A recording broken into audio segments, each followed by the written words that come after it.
मित्रों और प्यारे बच्चों, दीपावली नज़दीक है तो आज हम दीपावली की ही बात करते हैं, त्योहारों की बात करते हैं।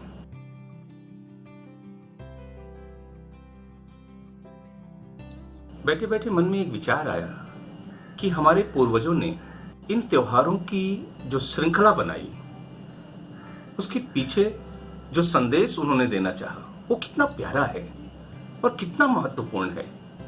अगर हम इस पर ध्यान दें तो हमारा जीवन सुखों के आगोश में झूलने लगेगा। सबसे पहले त्योहारों की श्रृंखला में गणपति का उत्सव होता है, गणेश उत्सव हम मनाते हैं। गणेश उत्सव में बताया गया है कि माता पार्वती अपने शरीर की मैल से गणेश का निर्माण करती हैं, अर्थात मिट्टी का गणेश बनाती हैं। मिट्टी के गणेश में अहंकार, क्रोध, शरीर भान का अहंकार गणेश में है और इस अहंकार के वशीभूत होकर के वो अपने पिता को भी नहीं पहचानते। तो परमपिता क्या करते हैं? उनका सिर काटते हैं और उस सिर के स्थान पर एक वाइज, बुद्धि, ज्ञान, विद्या, समझ, इससे युक्त एक सिर लगाते हैं। जब वो सिर लग जाता है अर्थात अहंकार का सिर कट जाता है तो फिर गणेश जी रिद्धियों और सिद्धियों से युक्त हो जाते हैं और वो पूज्य बन जाते हैं। पूरी दुनिया में उनकी फिर आराधना होती है, उनकी पूजा होती है।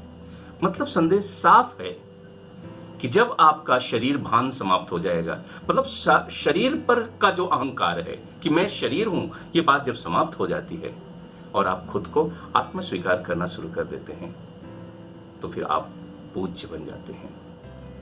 गणपति उत्सव के बाद आप देखिए दूसरा त्योहार नवरात्रि आती है। नवरात्रि में हम क्या करते हैं? माँ दुर्गा की उपासना होती है, अष्ट शक्तियों की साधना होती है।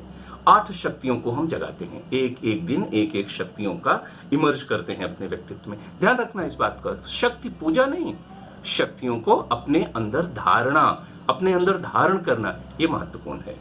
एक शक्तियां हमारे अंदर आती हैं, जैसे सामना करने की शक्ति, समाने की शक्ति, निर्णय लेने की शक्ति, सहयोग की शक्ति, विस्तार को संक्षेप करने की शक्ति, मतलब लेट गो करने की शक्ति, छोटी छोटी बातों में जहां हम उलझ जाते हैं उनको भूलने की शक्ति। ऐसी शक्तियों से जब हम युक्त होने लगते हैं तो धीरे धीरे हमारे अंदर का रावण, वो जो विकार रूपी रावण है, काम, क्रोध, लोभ, मोह, अहंकार वाला रावण, वो धीरे धीरे धीरे धीरे मरने लगता है और अंत में विजयदशमी का हम सब मिलकर के उत्सव मनाते हैं, क्योंकि उस दिन रावण पूरी तरह से नष्ट हो जाता है।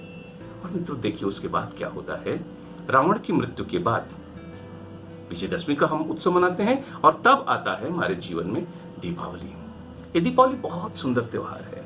इसके अर्थ को जानना बहुत आवश्यक है कि दीपावली का अर्थ क्या है। दीपावली में दीपक का महत्व है, अर्थात रावण के मरने के बाद दीपक जलता है।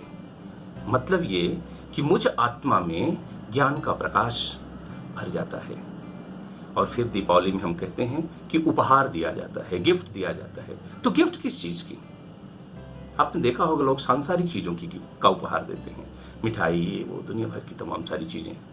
बट सच्चाई ये है कि उपहार तो हमें, हमारे अंदर जो शक्तियां इन्वोग हुई हैं, जो शक्ति आई है, जो ज्ञान आया है, उसका उपहार हमें संसार को देना है।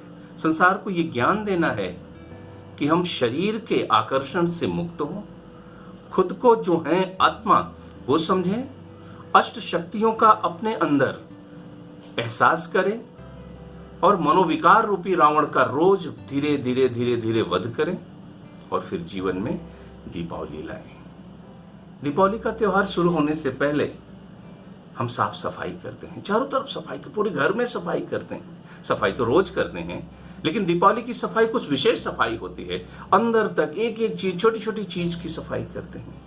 तो मित्रों सिर्फ घर की सफाई से काम नहीं बनने वाला है, मन की भी सफाई होनी चाहिए।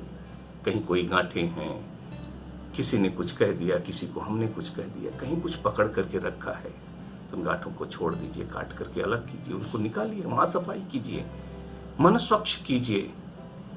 तो दीपावली का अवतरण हमारे जीवन में होगा और जीवन खुशियों से, उपहार से, ब्लेसिंग से, आशीर्वाद से भर जाएगा। और फिर जब हमें ये सारी चीजें प्राप्त हों तो इन्हें अपने तक सीमित न रखा जाए, इन्हें औरों को भी दिया जाए, दूसरों को भी दिया जाए। सही अर्थों में सेवा महत्वपूर्ण है, तो सेवा की जाए।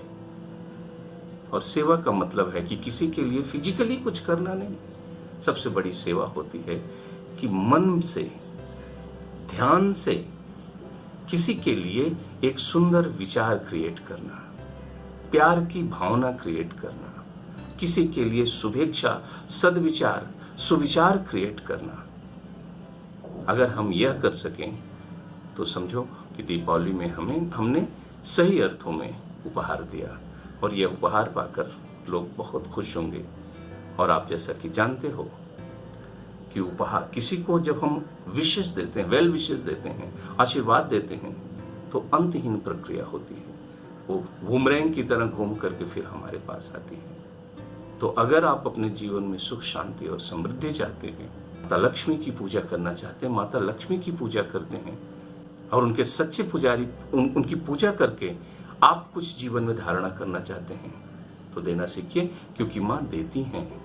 उनके हर हाथ में सिक्का, धन, दौलत, रुपया, पैसा देती हैं। वो देने के कारण वो पूज्य हैं। तो मित्रों, देना सीखिए। सिर्फ मांगने से काम नहीं चलेगा, और देने का मतलब भौतिक चीजें नहीं। आशीर्वाद दीजिए, लोगों के को स्वीकार कीजिए, क्योंकि जो लोग आपसे अलग हैं, जो लोग आपसे अलग विचार रखते हैं, वो गलत नहीं, बस और बस अलग हैं। तो सबको जोड़िए, सबके साथ मिल बांट करके बैठिए। मानवता का यही पाठ है कि हम हमारे अंदर जो कुछ भी है उसे दूसरों को भी दें। पुजारी नहीं, पूज्य बने, क्योंकि इन शक्तियां, इन गुणों और इन संस्कारों का की जब धारणा हमारे अंदर हो जाएगी, विकार नष्ट हो जाएंगे, तो हम ही पूज्य बन जाएंगे। क्योंकि हमारे यहाँ कहा जाता है, ये बात ध्यान से सुनने की है, कि नर और नारी कुछ ऐसा करे कि वो नारायण और लक्ष्मी बन जाए। तो नर को नारायण बनना है, नारी को लक्ष्मी बनना है। ये कैसे संभव होगा? बस इंसानियत का वो तकाजा, इंसानियत के उस श्रेष्ठ पैमाने तक अपने आप को लीजिए, देना सीखिए। जब हम देते हैं तो नारायण बन जाते हैं, और जब मांगते हैं तो इंसान बन जाते हैं। और कलयुग तो ऐसा है मित्रों कि कलयुग में तो लेना नहीं, छीनना शुरू हो जाता है। इसलिए आइए देवत्व की तरफ एक कदम बढ़ाएं। हमारे पास जो कुछ भी सद्विचार, सद्ज्ञान, सबको बांटें, सबको दें। दीपावली की बहुत बहुत शुभकामनाओं के साथ